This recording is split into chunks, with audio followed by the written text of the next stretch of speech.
Olá, pessoal! Seja bem-vindo à nossa aula. Eu sou a professora Ângela e a aula de hoje vai para os alunos do módulo 2 da Educação dos Jovens e Adultos. Vamos falar sobre o sistema de numeração decimal. Mas antes, vamos fazer um resumo sobre os números. Os números, eles estão presentes em vários lugares, objetos e coisas à nossa volta. Então, como surgiram os números? Os números surgiram ainda lá na pré-história, há mais de 30 mil anos. O homem nessa época morava em cavernas ou em grutas e eles viviam da caça e da coleta de frutos. E para fazer esse controle, eles utilizavam pedras ou pedaços de madeiras. Com a evolução, o homem deixou de ser nômade e fixou-se em um só lugar. Então passou a plantar e a criar o seu rebanho. Para controlar esse rebanho, eles utilizavam pedras. E aí o homem continuou evoluindo e apareceram os números egípcios, há 3.000 a.C.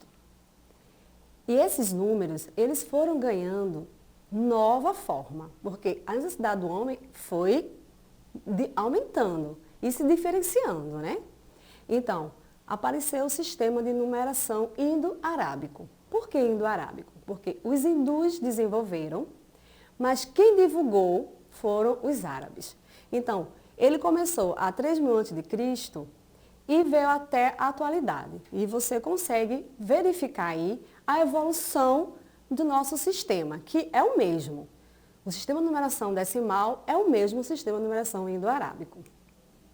O sistema de numeração decimal, ele possui 3 características importantes. A primeira é um sistema de base 10. Ou seja, composto por 10 algarismos.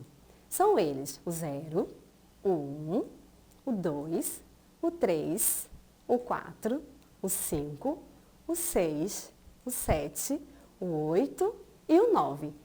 São apenas 10 números, ok? A segunda característica muito importante é que é um sistema posicional, ou seja, o número ele vai mudar de valor de acordo com a posição que ele ocupa. Então, a gente pegou aqui como exemplo os numerais 1, 3 e 4 e posicionamos da seguinte forma: 4 na unidade, 10 na dezena e 1 na centena. Então, temos um valor de 134. Pegamos o mesmo número, os mesmos numerais e posicionamos de forma diferente. Botamos o 3 na unidade, o 1 na dezena e o 4 na centena. E temos agora 413. Aí eu pergunto, 413 é igual a 134? Não, não é? Não é, muito bem. Como ele mudou de posição, ele mudou também de valor. A terceira característica muito importante é o símbolo 0. Eles conseguiram desenvolver um símbolo para representar a ausência de quantidade. A gente já conhece muito bem, né? O 0. Então agora eu tenho um exemplo aí, ó, 104. 4 é a unidade. Está dizendo que eu tenho 4 unidades. E na dezena tem o 0. Está dizendo que na dezena eu não tenho nada. É uma ausência de número. Então, temos um valor de 104 lá. 104. Como já vimos, o sistema de numeração decimal é composto por 10 algarismos. E com eles a gente pode fazer qualquer quantidade, da menor à maior. Então, 133, eu vou usar os mesmos 9 símbolos, 10 símbolos. O número 9, 90, o número 5, as quantidades, né? Então, se eu quero representar qualquer quantidade, da maior a menor, eu vou utilizar esses mesmos 10 algarismos. O sistema de numeração decimal, ele é organizado por ordens e classes. No caso, classes e ordens, né? Na sequência correta. Então, a primeira ordem é a casa das unidades, a segunda da dezena e a terceira da centena. Então, eu peguei o número aqui, 170.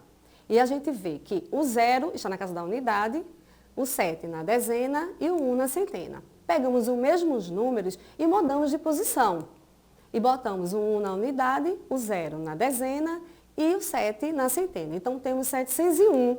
Com os mesmos 170, podemos formar números diferentes, porque ele vai ocupar ordens e classes diferentes. 7, 1, 0. Então, temos agora o total de 17. Está vendo? O 0 à esquerda, ele não tem valor. A gente nem fala, né? Fala só 17. Nos outros a gente falou 170. Na unidade, não, tem ausência de valor, não tem nenhuma unidade ali. E no 701, eu também não tenho dezena. Um material que a gente utiliza para compreender o sistema de numeração decimal é chamado material dourado. Esse vocês estão vendo aí na tela. E como funciona? Esse material é composto por 4 peças diferentes.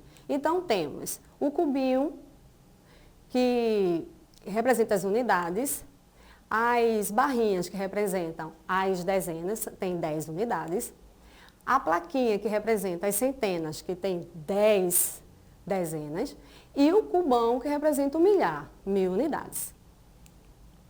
E como é que a gente utiliza? A cada agrupamento de 10, a gente troca por um que representa a mesma quantidade. 10 unidades representa uma barrinha, que é a dezena. 10 barrinhas de dezena, a gente vai fazer a troca por uma plaquinha que representa uma centena. E a cada 10 plaquinhas, vamos trocar por um cubo que representa um milhar.